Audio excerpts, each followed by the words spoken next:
오늘 우리에게 주시는 생명의 말씀은 요한계시록 3장 14절에서 17절 말씀입니다. 할렐루야. 옆에 분과 한번 인사하시겠습니다. 주님의 이름으로 사랑하며 축복합니다. 이 시간 은혜 받으시라고 다시 한번 인사하겠습니다. 이 시간 은혜 받으세요.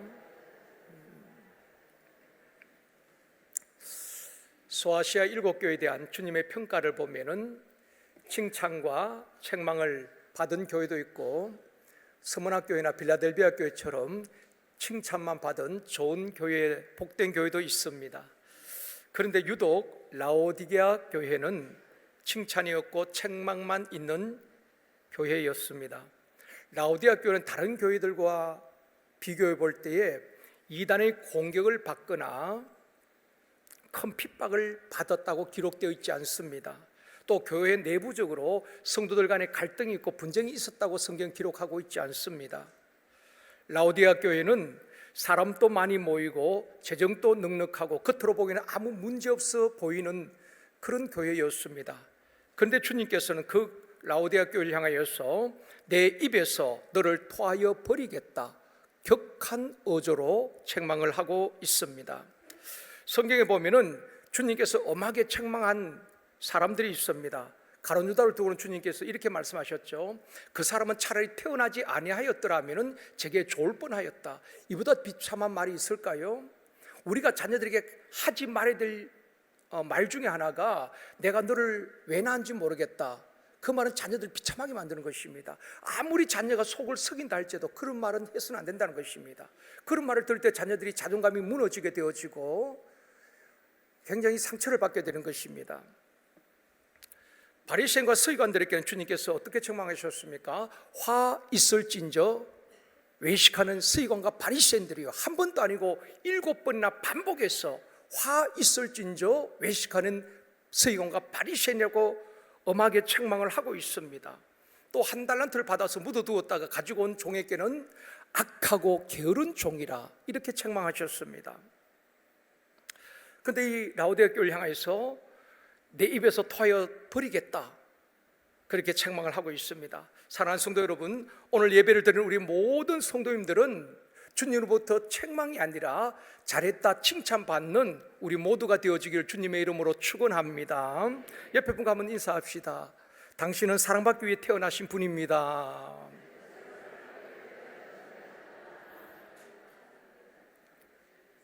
다시 한번요. 당신을 보니 힘이 납니다. 우리 서로에게 그렇게 되었으면 좋겠습니다. 일주일 동안 치열한 삶의 현장에서 우리 장로님, 권사님, 집사님, 또 우리 교역자들은 목회하느라고 얼마나 힘들었습니까? 그 치열한 삶의 현장에서 한 주간 또 믿음으로 승리했던 그분을 볼 때 힘이 나고 도전이 되어줘야 되는 것입니다. 그런데 옆에 분을 보면 힘이 쭉쭉 빠진다면 문제 아니겠습니까? 우리 모두는 서로에게 힘이 되고 또 힘을 얻고 힘을 주는 우리 모두가 되었으면 좋겠다 생각되어집니다. 오늘은 라오디게아 교회의 영적 실상이라는 제목으로 말씀을 드리려고 합니다. 라오디게아 지역은 지리적으로 보면은 빌라델비아에서는 75km 정도 떨어져 있고, 또 에베소에서는 145km 정도 떨어진 곳에 위치한 도시입니다. 소아시 7교회 가운데 마지막으로 소개된 교회가 라오디게아 교회입니다. 이 라오디게아 교회는 굉장히 부유한 도시였죠. 그 부유할 수밖에 없었던 몇 가지 이유가 있습니다. 라오디게아 지역에 유명한 3가지가 있습니다. 첫 번째가 교통과 금융의 중심지였다는 것입니다. 모든 도시는 교통이 원활해야 되는 것입니다. 당시에 이 라오디게아 지역은 교통의 중심지였습니다. 그리고 금융의 중심지였는데 은행업이 굉장히 성행했던 도시입니다. 그러니까 돈이 많았다는 것입니다. 두 번째는 어류 산업이 발달했던 지역입니다. 이 라오디게아에서는 검은 양을 많이 키웠다고 합니다. 이 흑양은 털이 부드럽고 윤기가 나서 그것을 옷으로 많이 만들었다는 것입니다. 그것이 라오디게아 지역의 특산품이 된 것입니다. 에베소를 통하여서 유럽 전역에 이 좋은 극상품의 옷감이 수출이 되었습니다. 그러니까 많은 부가 창출되었겠지요. 세 번째는 의료 산업이 발달했던 지역입니다. 이 지역에서 개발한 브리기아 안약은 안질이나 눈의 질병에 아주 특효약이었습니다. 당시에 이 지역에 의과대학이 있을 만큼 의료 산업과 의약품이 굉장히 많이 발전했던 그런 도시였습니다. 이런 여러 가지 이유로 라오디게아는 굉장히 경제적으로 부유한 도시였다 하는 것입니다. 그 도시가 부유하니까 그 교회도 많은 부자들이 들어왔을 것 아니겠습니까? 예를 들어서 우리나라의 강남에는 그래도 부유한 분들이 살고 있잖아요. 그러니까 대형 교회들이 강남에 다 있는 것입니다. 라오디게아 교회도 그랬습니다. 그 지역이 부유하다 보니까 그 교회도 굉장히 부유한 교회였습니다. 그래서 그 라오디게아 교회 성도들이 말하기를 우리는 부자다, 부유하여 부족한 것이 없다라고 할 만큼 재정적으로 넉넉했다는 것입니다. 첫 번째로 라오디게아 교회에 말씀하시는 예수님은 어떤 분이신가? 우리가 소아시아 7교회를 통하여서 어떤 교회는 어떤 칭찬을 받았는가, 어떤 책망을 받나, 그게 중요한 것이 아니라 소아시아 7교회 우리 주님이 각각 교회마다 다르게 말씀하고 있습니다. 나타나신 모습이 그 교회 실상에 맞게 우리 주님이 말씀하시고 또 예수가 어떤 분인가를 표현해 주고 있는 것입니다. 라오디게아 교회에 나타나서 말씀하신 주님은 어떤 분이신가?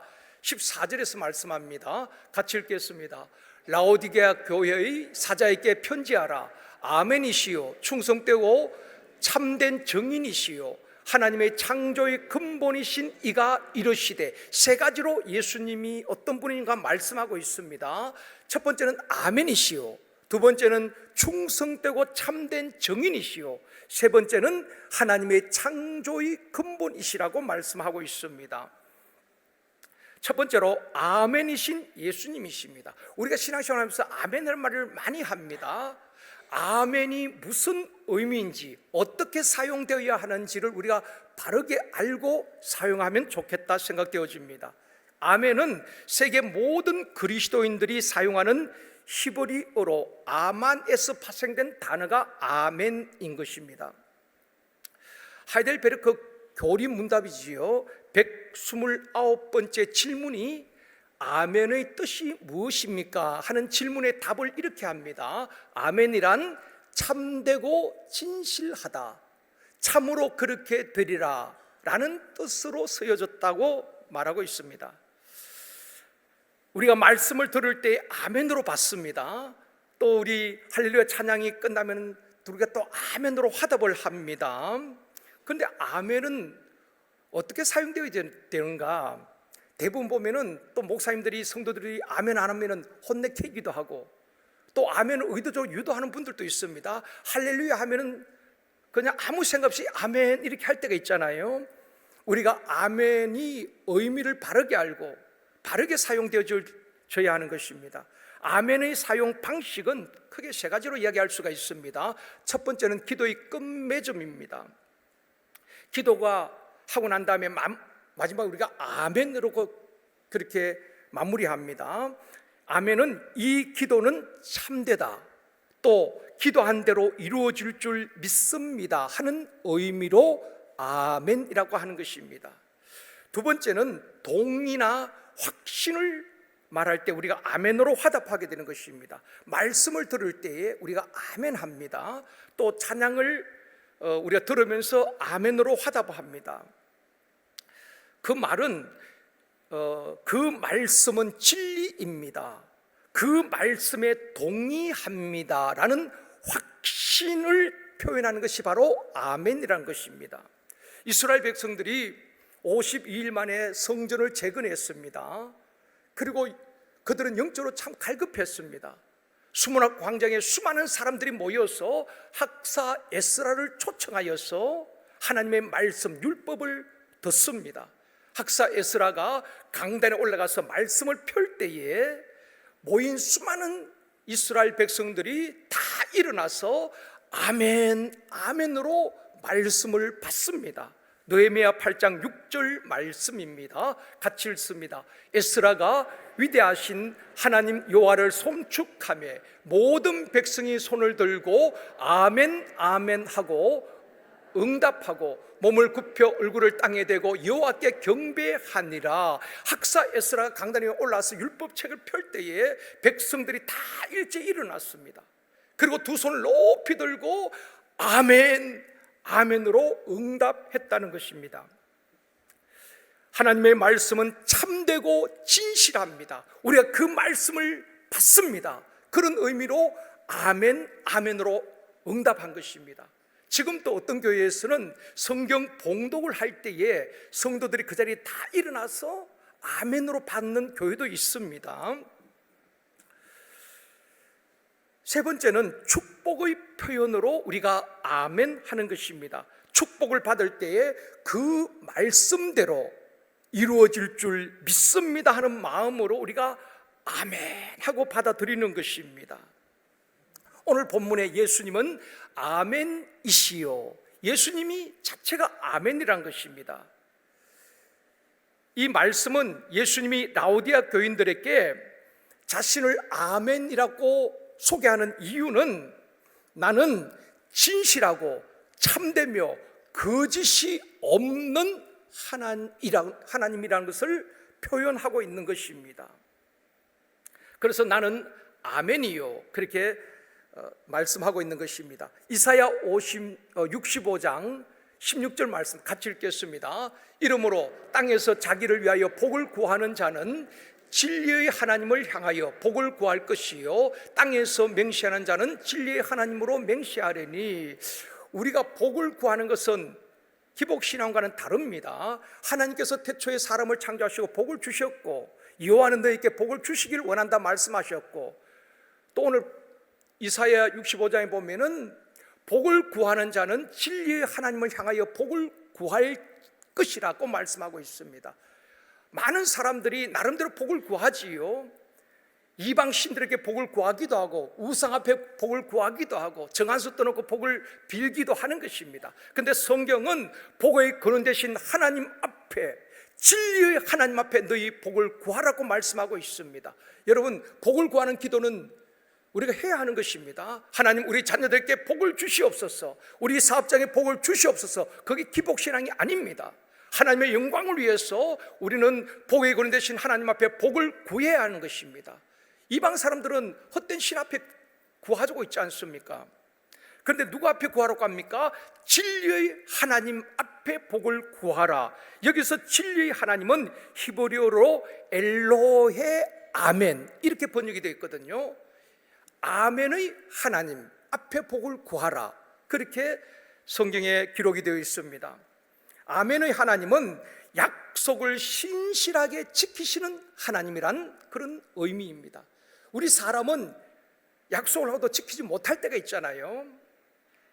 그러나 우리 하나님은 말씀하신 대로 약속을 신실하게 지키시는 하나님이신 줄 믿습니다. 그렇기 때문에 우리가 하나님을 믿는 것 아니겠습니까? 사람들은 약속을 그렇게 하고 도장을 찍어도 또 바꿀 수가 있습니다. 그러나 우리 하나님은 한 번 약속하신 반드시 이루어 주시는 줄 믿습니다. 정리하면은 아멘의 예수님은 약속을 신실하게 지키시는 하나님이시다. 또 말씀하신 것은 반드시 이루어 주시는 하나님이시다. 그런 의미로 예수님은 자신을 아멘이시오, 그렇게 소개를 하고 있습니다. 사랑하는 성도 여러분, 아멘의 주님을 믿고 말씀을 아멘으로 받아들일 때에 말씀대로 이루어진 역사가 있기를 주님의 이름으로 축원합니다. 두 번째는 충성되고 참된 정인이신 예수님이라고 소개하고 있습니다. 우리는 충성에 대해서 우리가 생각하는 것과 성경에서 말하는 충성은 조금 차이가 있습니다. 우리는 주어진 일을 열심히 하면은 충성된 사람이라고 생각합니다. 그것도 충성이지요. 그런데 성경에서 말하는 충성은 조금 의미가 다릅니다.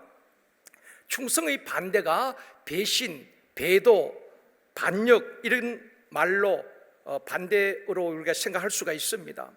그러면 예수님 자신이 나는 충성되고 참된 정의라고 했는데 우리 예수님의 충성이 무엇입니까? 예수님이 이 땅에 오신 목적은 아버지의 뜻을 이루기 위해서 오셨다. 그래서 겟세마네 동산에서 마지막 기도가 무엇입니까? 나의 원대로 마옵시고 아버지의 원대로 되기를 원합니다. 히브리서 10장 7절에서 말씀합니다. 같이 읽겠습니다. 이에 내가 말하기를 하나님이여 보시옵소서, 두루마리 책에 나를 가르쳐 기록된 것과 같이 하나님의 뜻을 행하려 왔나이다 하셨느니라. 우리 예수님은 삼일체 하나님이시지만 아버지의 뜻을 행하기 위해서 오셨다는 것입니다. 그럼 아버지의 뜻이 무엇입니까? 십자가에 죽으시고 우리를 구원하는 것이란 말입니다. 예수님은 아버지의 뜻을 이루기 위해서 십자가에 죽기까지 복종하신 것입니다. 이것을 충성이라고 말하는 것입니다. 계시록 2장 13절에 보면 버가모 교회에 대해서 말씀하시면서 한 사람을 소개했습니다. 충성된 증인 안디바가 나오거든요.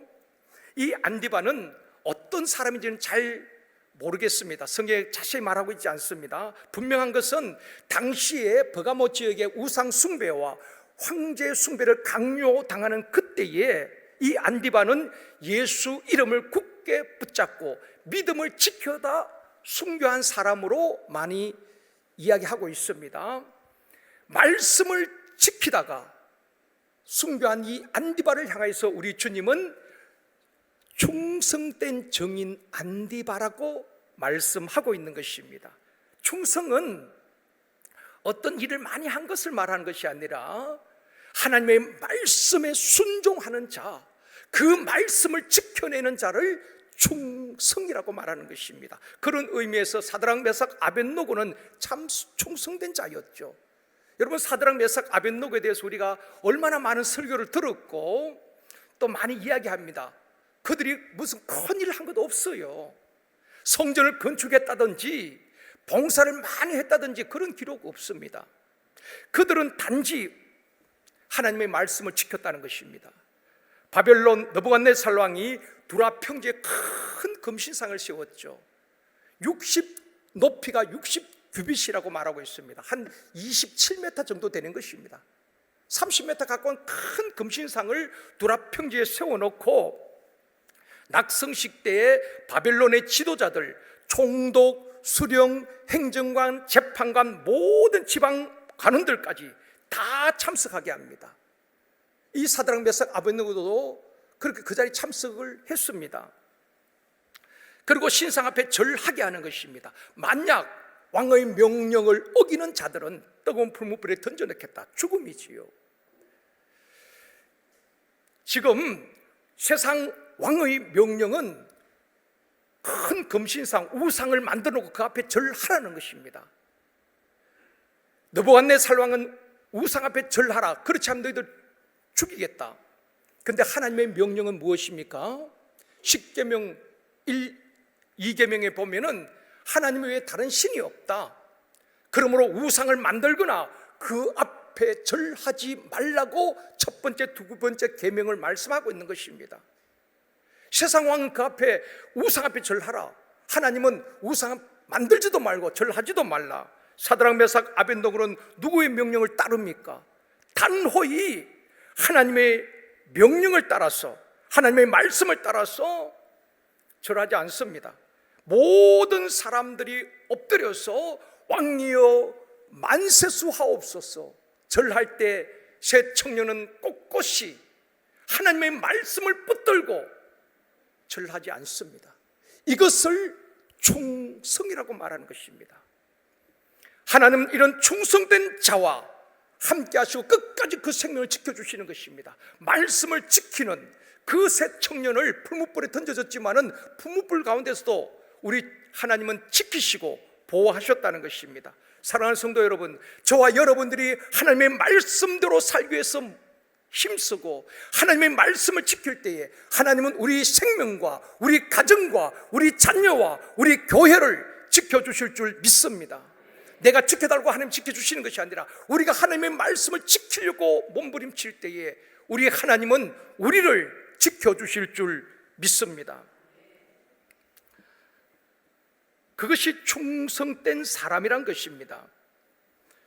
지금 북한에서는 김일성이나 김정일의 동상이 곳곳에 크고 작은 동상들을 전 지역에 세워놓았다고 합니다. 3만 8천 개가 있다고 합니다.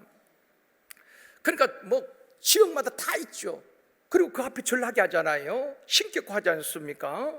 여러분, 충성이 무엇입니까? 충성은 하나님의 말씀을 듣고 그 말씀을 붙들고 그 말씀을 지켜내는 자를 충성된 자라고 말씀을 하고 있습니다. 그런 의미에서 예수님은 아버지의 뜻을 이루기 위해서 십자가에 죽기까지 복종하신 것입니다. 그래서 본인을 소개할 때 나는 충성되고 참된 정인이라고 소개하고 있는 것입니다. 사랑하는 성도 여러분, 수많은 시험과 유혹 앞에서 오직 하나님의 뜻이 무엇인지 분별하고 하나님의 뜻을 따라 살아가는 충성된 정인 되어지기를 주님의 이름으로 축원합니다. 세 번째는 창조의 근본이신 예수님이라고 말씀합니다. 사도 요한은 예수 그리스도를 소개할 때에 우주 만물과 천지를 지으신 분이라고 소개하고 있습니다. 요한복음 1장 3절 말씀 같이 읽습니다. 이번 주 암송 말씀입니다. 만물이 그로 말미암아 지은 바 되었으니 지은 것이 하나도 그가 없이는 된 것이 없느니라. 예수님은 육신을 입고 이 땅에 오시기 전에 이미 태초에 삼위일체 하나님으로 계셨지요. 그분은 만물을 지으신 창조주 하나님이시란 말입니다. 그리고 예수 그리스도가 없이는 하나도 된 것이 없다고 말씀하고 있는 것입니다. 예수님은 만물의 창조자가 되시고 창조의 근원이 되신다고 말씀하고 있습니다. 라오디게 교회 예수님은 세 가지로 소개합니다. 나는 아멘이시요, 두 번째는 충성되고 참된 정인이요, 세 번째는 창조의 근본이시라, 그렇게 소개하고 있습니다. 그러면서 라오디게 교회에 그분이 말씀한다는 것입니다. 창조주 하나님께서 모르는 것이 뭐가 있겠습니까? 그 하나님께서 라오디게 교회의 모든 환경과 성도들의 심령을 꿰뚫어 보시고 계신 그분이 너희들에게 말씀한다, 그렇게 말씀을 하고 있습니다.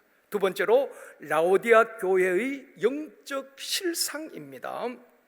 15절 말씀 같이 읽도록 하겠습니다. 내가 내 행위를 아노니 내가 차지도 아니하고 뜨겁지도 아니하도다. 내가 차든지 뜨겁든지 하기를 원하노라.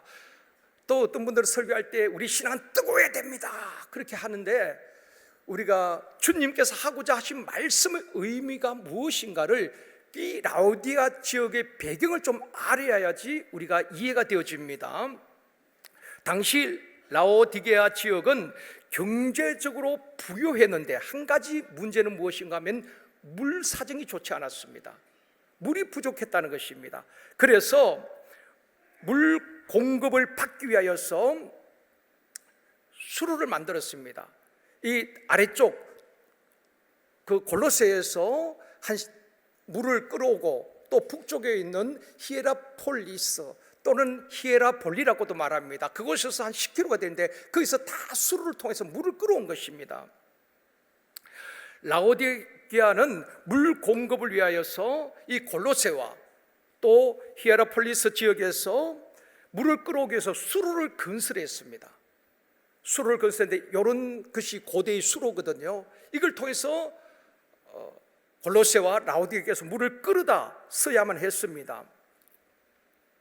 그런데 이 골로새 지역은 카드모스라는 산이 있습니다. 전에 성지순례 갔을 때 우리가 히에라폴리스에서 보면서 가이드가 저쪽이 골로새 지역입니다, 다 알려주셨는데 이 골로새 지역은 카드모스라는 큰 산이 있는데 산의 계곡에서 물이 내려오는데 그 물은 굉장히 차갑습니다. 또 물이 신선해요. 지금도 여러분 계곡에서 내려오는 물은 차갑고 신선하잖아요. 여름에도 계곡물은 발을 담그면 막 차가워서 발을 담글 수가 없을 정도로 차갑습니다. 바로 이 골로새 지역의 물은 산에서 내려온 물이기 때문에 차갑고 신선한 물이었습니다. 문제는 14km 수를 따라오다 보니까 물이 라오디게 지역에 오면 좀 미지근해 버리는 것입니다. 그런가 하면은 이 북쪽에 있는 히에라폴리스 지역은 온천 지역입니다. 지난번 우리 성지순례팀은 이 히에라폴리, 지금은 파묵갈레라고 말합니다. 그곳에서 우리가 하루 주무시기도 하시고 온천도 이렇게 하셨는데, 그 지역은 온천 지역입니다. 그러니까 온천수가 굉장히 뜨겁잖아요. 뜨거운 물이 이렇게 나오는 온천 지역에 있습니다. 그때 우리 성지순례팀 갔던 사진이 있는데, 이 파묵갈레에, 그러니까 히에라폴리스 지역입니다.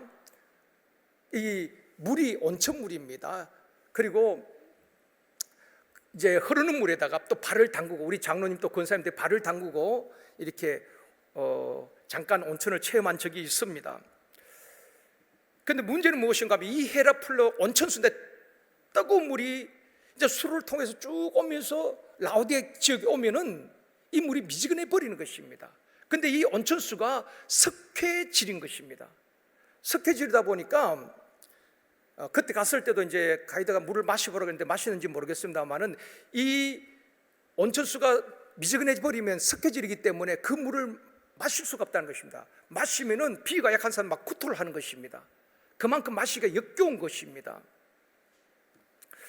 예수님은 당시 그 지역의 상황을 잘 인용해서 그들에게 책망을 하고 있는 것입니다. 이런 이야기지요. 너희들 저 멀리 히에라폴리스 내려온 온천수가 라오디게에 오면 미지근해 버린 거 알지? 그 물을 마실 때 어때? 그 물을 마시면은 막 토해버리고 싶어 않고 구토가 날 정도로 그 물을 마시기가 역겨운데, 내가 너희들의 행위를 보니까, 너희들의 영적 상태를 보니까 내 입에서 토하여 버릴 만큼 역겹다는 것입니다. 주님은 그 지역 상황을 들어서 지금 라오디게 교회 성도들을 책망하고 있는 것입니다. 라오디게아 지역은 당시 소아시아에서 찹타가 공인할 만큼 부유한 지역이었습니다. 얼마나 부유했는가 하면 주후 61년에 큰 대지진이 있었습니다. 많은 도시들마다, 크고 작은 도시들이 지진으로 다 무너졌을 때 로마 제국의 도움을 다 받았습니다. 로마 황제의 도움을 다 받았습니다. 그런데 유일하게 이 라오디게아 지역의 사람들은 황제의 도움을 거절했습니다. 그만큼 자존심도 강했던 지역이 바로 라오디게아 지역입니다. 그리고 그들이 스스로 힘으로 그 무너진 지진에서 재건할 정도로 돈이 많고 경제적 힘이 있던 도시가 바로 라오디게아 지역이었다는 것입니다. 그러니까 그 교회도 당연히 부유했지요. 우리는 부자라, 부족한 것이 없어 할 만큼 그 도시와 그 교회가 부유했다는 것입니다. 저는 소아시아 7교회 가운데 현대 교회와 가장 닮은 교회가 어느 교회냐 꼽으라면 저는 라오디게아 교회를 이야기하고 싶습니다. 라오디게아 교회처럼 오늘날 현대 교회들은 물질적 부요와 물질적 풍요 속에 영적 빈곤한 교회들이 얼마나 많은지 모릅니다. 물질적으로는 풍요한데 예수님이 없는 교회, 예수님을 문 밖에 세우는 교회들이 오늘날 우리 한국교회의 모습이 아닌가 생각되어집니다. 우리가 예수님 찾고 부르지만은 내 마음 중심에 진짜 예수님이 계시는가? 우리 가정에 예수님이 중심이 되는가? 교회에 진짜 예수님이 중심이 되는가? 말로는 그렇게 하지만 예수를 문 밖에 세워놓고 있지는 않느냐는 것입니다. 그래서 우리 주님께서 라오디게아 교회를 향하여서 내가 문 밖에 서서 문을 두드리고 있다, 문을 열어달라고 말하고 있지 않습니까? 우리가 이 라오디게아 교회를 통하여서 이 라오디게아 교회가 왜 책망받았냐, 그게 중요한 것이 아닙니다. 우리는 주님께서 책망하는 것, 그 목적은 정확하게 그들에게 영적으로 진단해 주시고 다시 회복하기를 원하는 아버지의 사랑이 담겨져 있다는 것입니다. 주님의 사랑이 담겨져 있는 것입니다. 우리가 자녀들 야단칠 때에 그 잘못된 것을 고치고 바르게 자라기를 원하는 것이 부모의 마음 아니겠습니까? 우리는 그런 주님의 마음으로 지금 라오디게아 교회를 향해서 영적 진단하시고 말씀하고 계시는 것입니다. 우리에게 적용해 봅시다. 이 히에라폴리스 그 온천 지역에서 물이 출발할 때는 뜨거웠습니다. 그 물이 라오디게아 지역에 오면서 식어버리고 미지근한 물이 되었다는 것입니다. 마실 수 없고 변질이 되어버리고 구토를 할 만큼 마시기 역겨운 물이 되었다는 것입니다. 우리 신앙 상태가 어떨까요? 우리 각자에게 한번 적용해 봐야 되는 것입니다. 저는 처음 지지하에서 개척했을 때 한 영혼이 얼마나 소중인지 모릅니다. 정말 주님이 한 영혼의 천하보다 귀하다 실감을 했습니다. 주일날 새로운 분이 한 분이 돌아오면 그렇게 좋을 수가 없고 정말 춤을 덩실 추고 싶을 만큼 그렇게 한 분이 귀했습니다.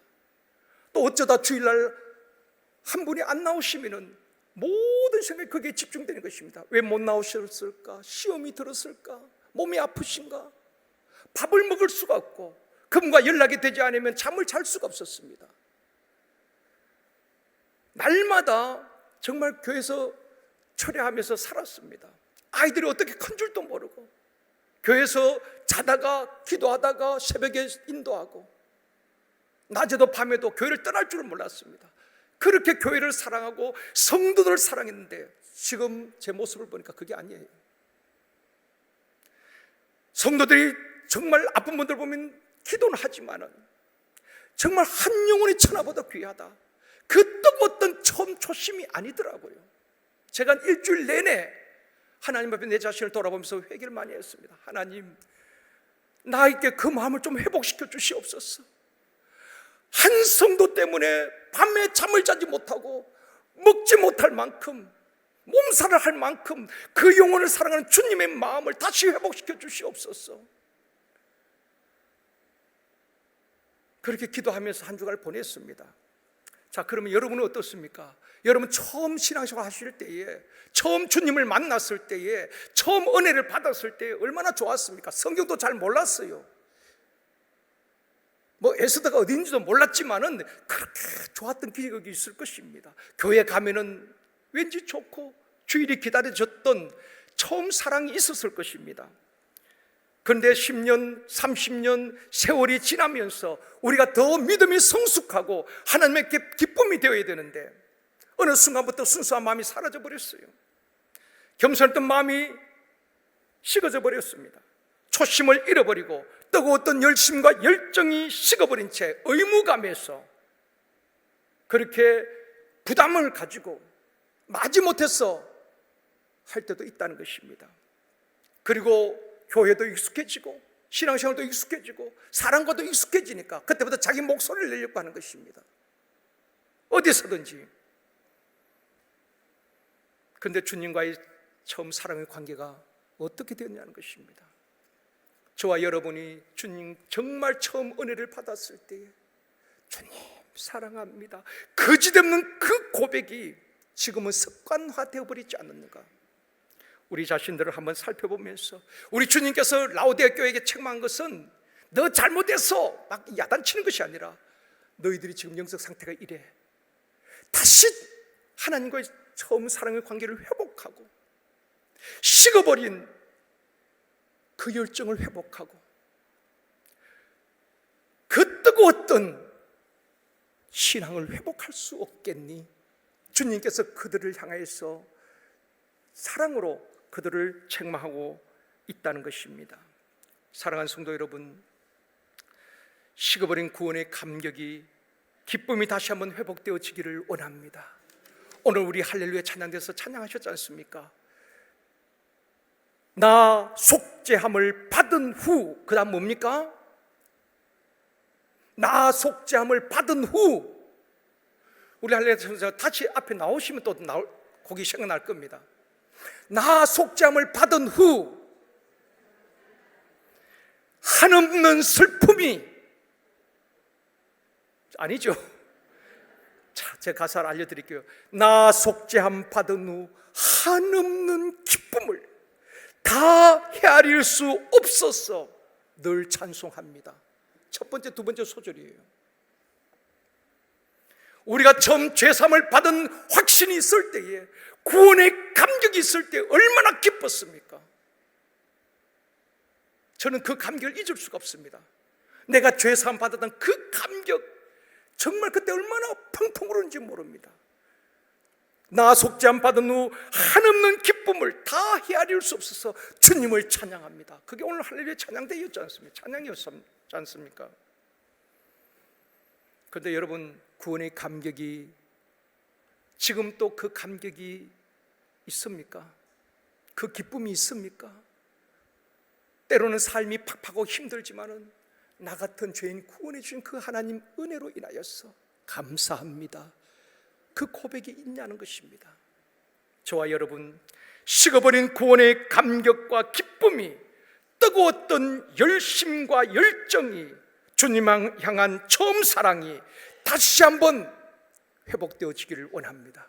주님이 라오디아 교회에 하신 말씀이 그들 책망이 아니라 그들이 바로 영적 실상을 바로 깨닫고 다시 회복하기를 원하는 주님의 마음을 읽어 이 말씀이 바로 우리를 향한 말씀으로 받고 구원의 감격과 기쁨이 회복되게 하시고 주님과의 처음 사랑이 회복되게 하여 주옵소서. 이것이 우리의 기도 제목 되어지기를 원합니다.